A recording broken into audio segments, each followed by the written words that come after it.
We have before us the opportunity to forge for ourselves and for future generations a new world order, a world where the rule of law, not the law of the jungle, governs the conduct of nations. When we are successful, and we will be, we have a real chance at this new world order, an order in which a credible United Nations can use its peacekeeping role to fulfill the promise and vision of the UN's founders. Now, when I was in America, I don't often say this, but I might as well say it here tonight. My driver, who has carried all the prophetic preachers across America before me, told me, he said, every time we get to a bridge, you watch. And we went through 38 states in 2.5 weeks, and every bridge we went near, there were men working underneath it, putting in steel girders. He said, that is for the United Nations tanks that are going to come in and take over America shortly. Is everybody clear what I'm saying tonight? This goes on tape. The whole of America will be inundated with United Nations troops. In fact, they're training. Good evening, everybody. President Obama and British Prime Minister Gordon today calling for a new world order to tackle our global... Asia already outproducing Europe, India and China are clearly becoming part of our new order. Never before has a new world order had to be assembled from so many different perceptions.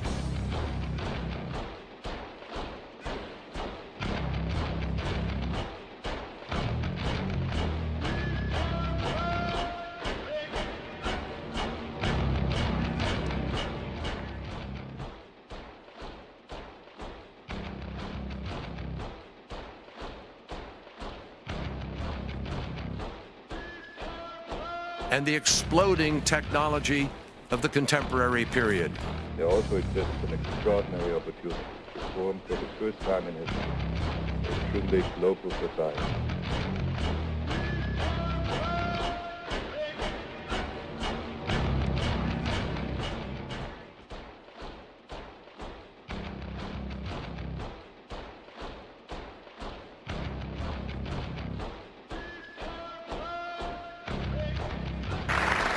George Bush has invoked a new world order without enunciating.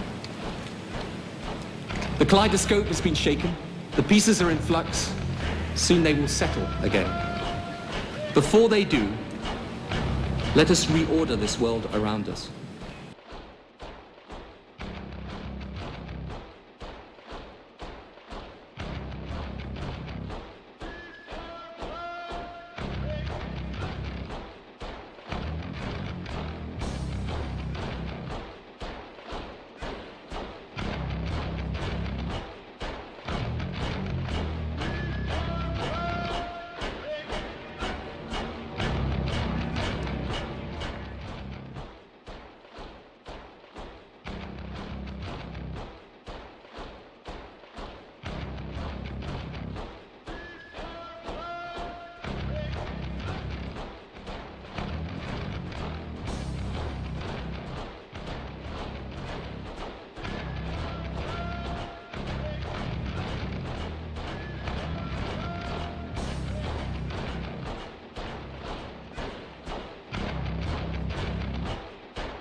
Idea, a new world order, a world in which there is the very real prospect of a new world order. After 1989, President Bush said, and it's a phrase that I often use myself, that we needed a new world order. There is a chance for the President of the United States to use this disaster to carry out what his father, a phrase his father used, I think, only once, and hasn't been used since, and that is a new world. We're now facing a common challenge. And the challenge is how to build a world order for the first time in history on a global basis. Good evening, everybody. President Obama and British Prime Minister Gordon today calling for a new world order to tackle our global economic crisis. And the President outlined his vision of a new world order in which the U.S. would participate fully. We've got to give them a stake in creating the kind of world order that I think all of us would like to see. The previous order had to combine the attributes of the historic balance of power system with global democratic opinion and the exploding technology of the contemporary period. And I strongly believe India will be a central actor in the new world order.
Idea. A new world order. A world in which there is the very real prospect of a new world order. After 1989, President Bush said, and it's a phrase that I often use myself, that we needed a new world order. There is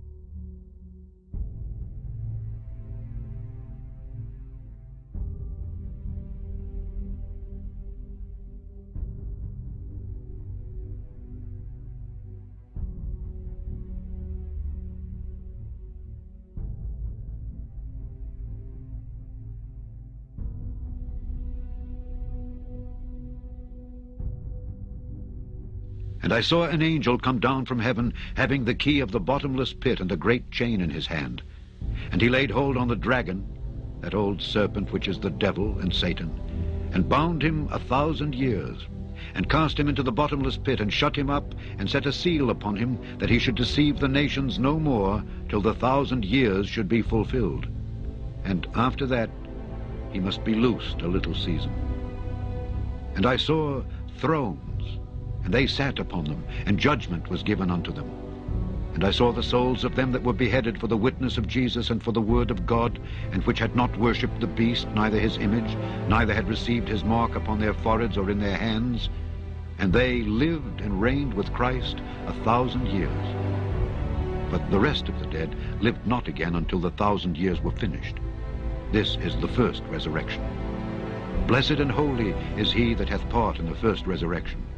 On such the second death hath no power, but they shall be priests of God and of Christ, and shall reign with him 1,000 years. And when the 1,000 years are expired, Satan shall be loosed out of his prison, and shall go out to deceive the nations which are in the four quarters of the earth, Gog and Magog, to gather them together to battle, the number of whom is as the sand of the sea. And they went up on the breadth of the earth, and compassed the camp of the saints about, and the beloved city, and fire came down from God out of heaven, and devoured them.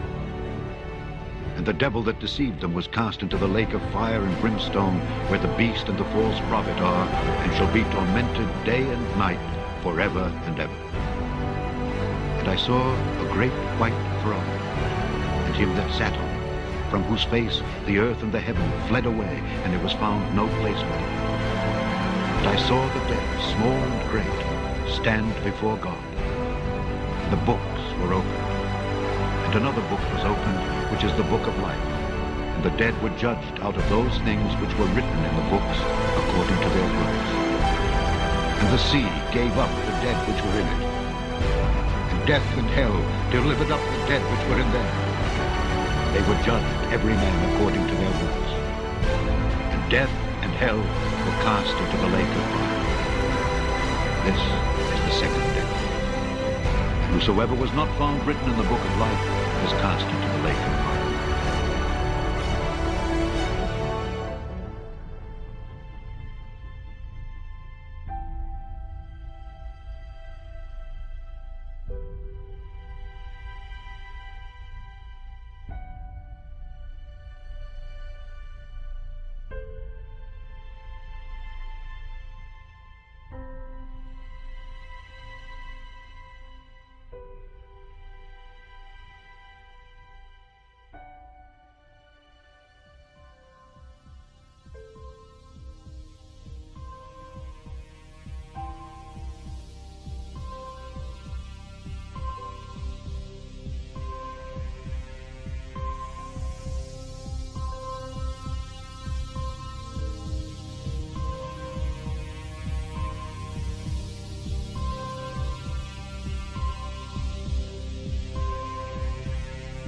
Set a record high in Wichita by mid-afternoon.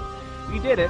Whether you like it or not, Wichita shattered the old record from 51 years ago and crashed into the century mark. This is the earliest we've ever officially seen 100 degrees in Wichita since the records have been kept. Since we've been having so many snowstorms, I'm kind of enjoying the weather. It's pretty odd.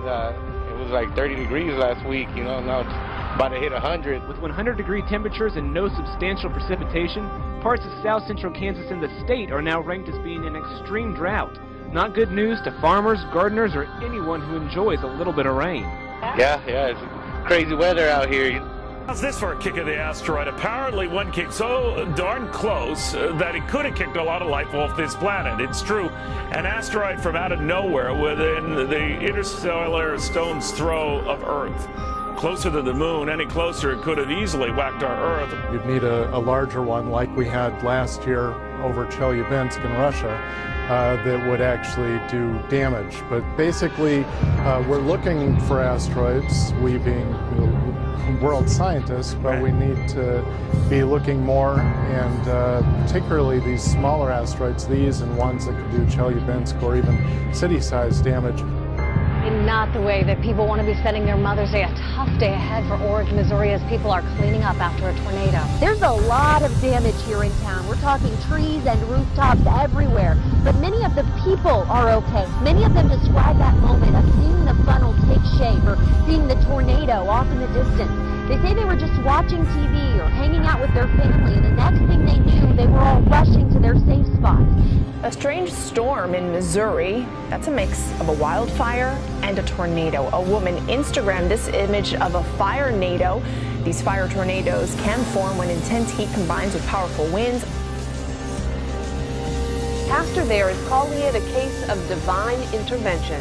Good evening, I'm JC Monahan. And I'm Phil Lipoff. New at 11, more of that amazing video that you just saw and some eyewitness perspective from the pastor himself. Our Liam Martin is live in Saugus tonight. Liam? Well, Phil, this is where they were blasting rock earlier today. They set loose a 20-ton boulder that came barreling right toward this church. Watch the boulder. That's not good. So close to the church. Missed it by 1 foot. Just a few inches separating a quirky story from a disaster. If it rolled another 12 inches, it would have went right through the building. And this boulder was probably about 20 tons. Everybody around the whole neighborhood and working on the site were under the same kind of agreement that the Lord intervened. We are tracking some extreme spring weather from coast to coast tonight, but mostly it's a line of weather cutting the country in half from the Great Lakes all the way down to the Gulf of Mexico. The threat is now severe flooding with more rain falling in parts of the state of Texas in the last day than they had seen all this year. And record heat is fueling fires once again in California. By the morning commute, Houston was underwater. Stalled cars and buses littering the roads. Well, I'm in my SUV. I can't even make it through. This is the brute power of floodwaters in Ohio, washing away a road outside Cleveland as 3 feet of water poured into this high school. In upstate New York, a state of emergency after creeks flooded the village of Gowanda. In the west, record high temperatures. Well, let's get right to the very latest on those roaring wildfires. 7 major ones burning through Southern California this morning, scorching thousands of acres, destroying homes and causing millions of dollars in damage. The towers of dark smoke, a signal to nervous residents that the battle in San Diego County is not over. Fire disaster unfolding before our eyes in San Diego, California. This is San Marcos. We're watching our local station there, Fox 5 for San Diego in the region. And this is some tape playback that they're doing of this terrifying fire tornado looking thing that came roaring through that neighborhood. And now these pictures are from earlier as well, as fire after fire after fire dots the landscape in the hills around San Marcos. The raging fires are a product of months with little rainfall and above normal temperatures. It's not just here in Southern California, it's statewide, and we haven't seen conditions like this in decades. Unprecedented number of fires and fire activity across the state, in many cases 2 to 3 months earlier than normal. A drive through hell, incredible video shot by 2 men from inside a car at the height of the worst fires roaring through Carlsbad, California. Take a look. Oh my God! This whole valley was just engulfed in flames, smoke, firestorm coming our way. I was on that driver's side and I could feel the heat coming through the passenger side, and that's obviously where he was filming. The heat was just incredible. It singed the hair on my arms a little bit. There was only one way out. It was not going back. We have a median on our left, and you obviously saw what was going on our right. The only way we have to get out of this, the line of fire, is to go straight through flames, right through the smoke. The sound from the flames, to me, it's like a roar of a lion. I mean, it's you wouldn't think fire would make that sound. I can't believe that, it happened. It's just crazy, so much devastation. It's not a drought, but just the opposite. I can't believe this. When Tuesday's rain, I've heard 4 to 5 inches, came through Penn, it cut a path. There was about 1.5 feet of water running right down the road. Just around the corner. How would you describe it? I mean, it used to be a parking lot, now it just looks like a bomb went off over there. Longtime residents say this is Penn Yan's worst flooding in more than 40 years. Several old-timers tell me they haven't seen anything like it since 1972. Nope, I'm in my late 30s. I've never seen anything like this in my life. While there is too much water, storms dropping more than rain on parts of the East Coast, these flooded streets in Maryland today. And do you see this? Look closely. Snow falling in the Chicago area this morning. What is going on? The extreme weather across the nation. Severe flooding has led to a state of emergency being declared in Austria, Serbia and Bosnia.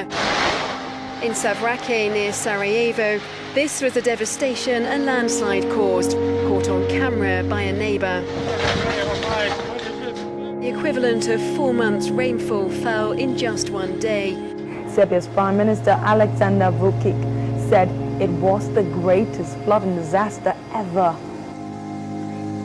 What is up with all of the fish that are turning up dead in New Jersey? This is down in Belmar. Got thousands and thousands and thousands of dead fish. Why are they dying? Why is this happening? Unsettling sight in a New Jersey waterway. You're looking right here at thousands of dead fish, some floating, others washed up on the shore. They were here last night. Big school, huh? Big school. There's biggest I ever seen. By morning, though, they were dying in the tens of thousands. These are bunker fish. They were on top of the water, they were under the water. It was terrible. Never saw anything like it. It looks like a fish kill of biblical proportion. There's a carpet of dead fish on the bottom of the floor here. Tests on the water now show acceptable levels of oxygen and a little algae, but they're thinking that Mother Nature really did this, that it wasn't anything that man did. It was a bizarre night in the newsroom while we were on the set. We were getting dozens of calls about a loud boom, so we checked with the National Weather Service, and they eventually confirmed that a meteor was racing through our atmosphere. Yeah, certainly calls we don't get all the time. Hundreds of people left comments also on our Facebook page from all over West Virginia, really. The impact not only caused the boom, but also caused a light which was seen across the sky.